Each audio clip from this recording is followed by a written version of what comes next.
What's up, Axiom? It's Chi. Yes, that's right. It's pronounced Chi. Todd.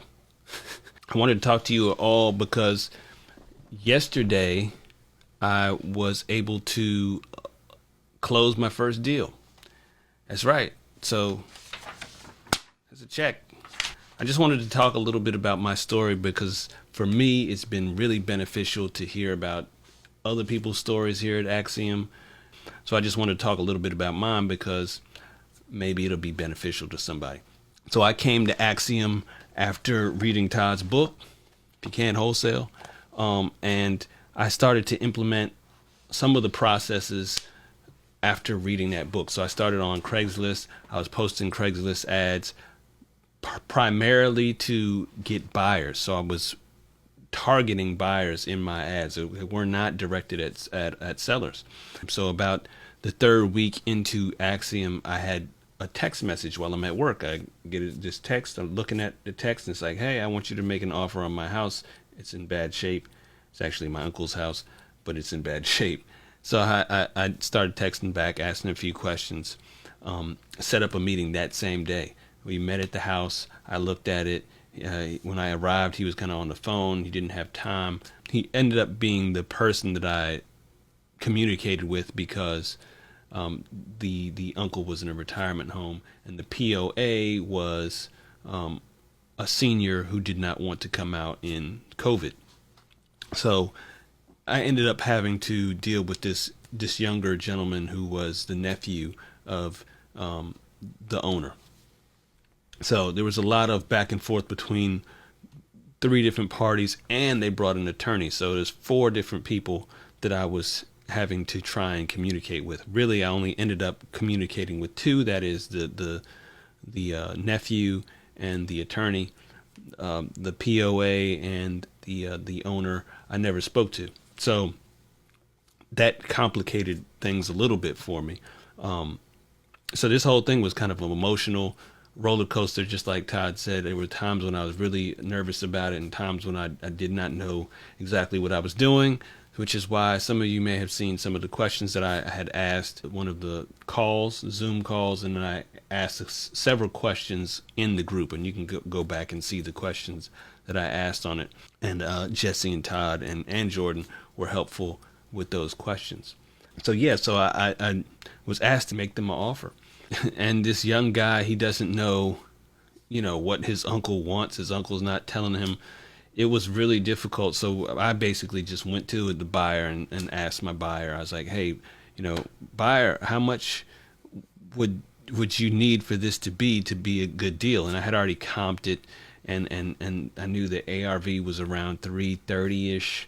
Maybe 380. Is between 330 and 380. The funny thing is, when I first texted the buyer the property, he was like, I don't want it.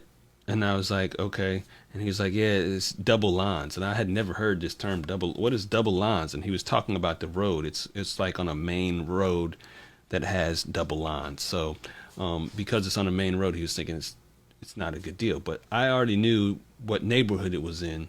It's not a city that he normally does business in, but it's right outside of where we are here. So anyway, I knew it was a good area. My buyer says, nah. So I'm thinking he's not going to go for it. He's not dealing with it.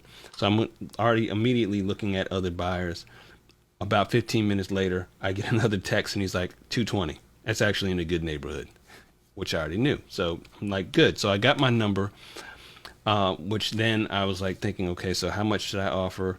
I'm going to go with 200 so that I have some wiggle room to negotiate, because I don't want to go with 210, right? And then only have a little bit of room to negotiate. I'm thinking I'm going to go negotiate. So I say 200. I send this to him in an email because he needs to present it to his uncle in the retirement home. And he doesn't know when he's going to be able to present it. He doesn't know any of these things, and I can't talk to the uncle. It was just like I didn't have the same circumstances that we talk about in Axiom. The circumstances are of course, we got the COVID thing and the fact that he's in a retirement home. Those two things automatically rule out me going to speak to him. I write this, I send it, it never gets opened. I have tracking software on my email. I know when somebody opens my email. It never gets open. I'm watching this thing for like a week, and he still hasn't opened it. I'm like, why is he not responding? Why is he not looking at it? Or I send him a text, and he's like, oh, I haven't had a chance to go over there. I'll let you know. About another week passes. I'm hitting him pretty much weekly at this point. And then probably about the third week, he's like, you know what, we went with somebody else. Sorry about that. I was like, wow, he didn't even look at my offer, right? I just went about my business. I continued Axiom. I continued doing, now I know, okay, I need to start doing ads on, I had a conversation with Luke on one of our calls, and he said, you should just continue with, go ahead and continue with putting ads on Craigslist. So I continued to do that.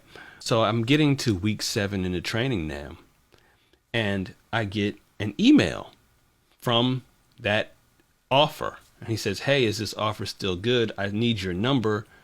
Give me your number again so we can talk about this offer. I'm like, sure. So I give him the number, and we start texting back and forth. And he's like, hey, we want to accept your offer, man. We thought we weren't going to do it. We thought we were going with somebody else. We discussed it. We need to get your offer in right away. Get me a contract. I have my power of attorney sign it. I was like, okay, great. I have a contract, but I don't have a contract that's specific to North Carolina. Now, I know in the training, Todd says to ask your closing attorney. But my attorney, this is attorney, my state is an attorney state. So when I asked the attorney that question, he's like, use any old, it doesn't matter to me, just send the contract. I was like, okay. So I never really had gotten one. So then I had to go into Axiom and ask somebody for a contract, and somebody was generous enough to give me a contract. I'm forgetting his name off the top of my head, but thank you for that contract. I really appreciate it. So we got it signed, and the rest is kind of history, but not really. Okay, so if you noticed this check, the check, it has $10,000 on it and not 20. So you're saying, oh, but so did you have to negotiate? Well, no. So when they saw my offer, they were all in. They said that there were 3 other offers. Yours was the best offer. We're going to go with your offer. There was no talk of negotiation, right?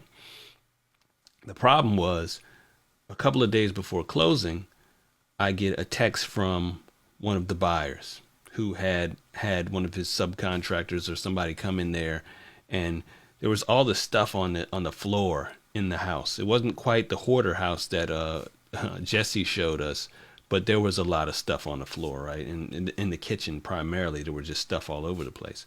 So nobody had ever moved that stuff. I guess what they did when they went for this further inspection is they started moving things around, and they found that there was a lot of rot in the kitchen area, I guess, where some water had gotten in, water damage. We already knew that there was mold and water damage coming from the ceiling, and they opened up the attic and they found a whole bunch of rotten wood there that they're going to have to rip out and replace. Same thing goes for the wood in the kitchen. So this was apparently an expense of about $10,000.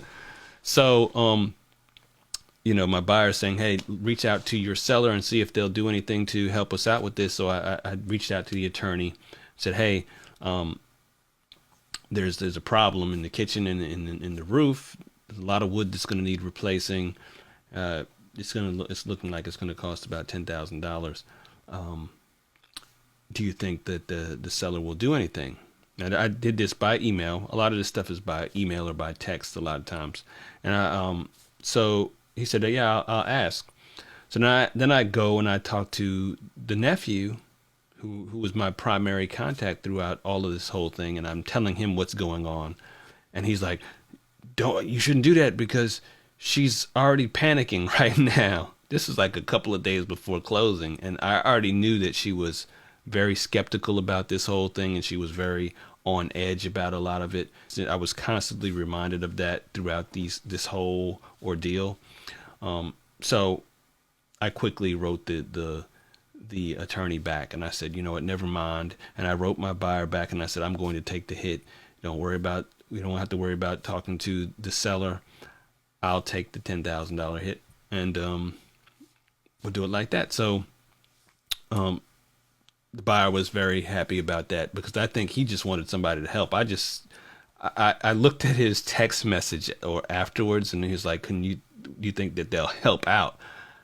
I help for me. I just kind of went into, I'm going to pay the whole thing. I probably could have said, oh, well, how about if I do 5,000? Will that help? I could have probably negotiated. I probably could have taken my chances and spoken to the seller. I mean, we're under contract. I don't know why I did that. You know, did I shoot myself in the foot? I don't know. But I'll tell you what, after I did that, my buyer was really happy. And my buyer had a partner who's working with him. And apparently my buyer is going into multifamily right now and trying to get out of single family homes. But he had somebody with him, a partner on this thing who's been helping him. And his partner was like, I saw what you did. I really appreciate what you did. And I want to work with you after this. I want you to find me houses.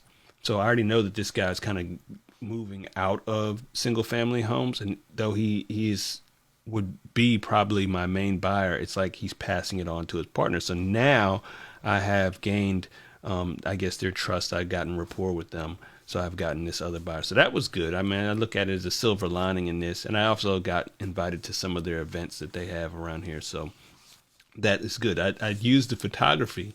You know, I'm a photographer, so I use that. I know it was talked about in one of the groups, but I use that to get into these investor events. There's a club here in the area that is for exotic cars, and that's where they have these meetings. So it's gonna be interesting. I'll be taking pictures, but I'll also be hopefully mingling with people and being able to use that. So yeah, I just wanted to let you all know about my ordeal. There's a lot of other emotional things about it, but I won't get into my emotions too much. I know they said be vulnerable, but the story would be another, what is it? We're going on 15 minutes now. It'd probably be another 10 minutes with my emotions and stuff. So we'll leave that there as it is. A lot of you probably didn't even listen to the end, but if you did, I appreciate it. It can be done, folks. Compounding is real. You take small steps every day. That's what I've been doing. And I tell myself I'm going to write 10 letters here. I'm going to write 10 letters there. I don't go overboard and try to do 100 letters in a day. I'm just doing a little bit here and there. I moved from Craigslist, and now I've got bandit signs, and now I've got I've done some text messaging. I've done some RVMs.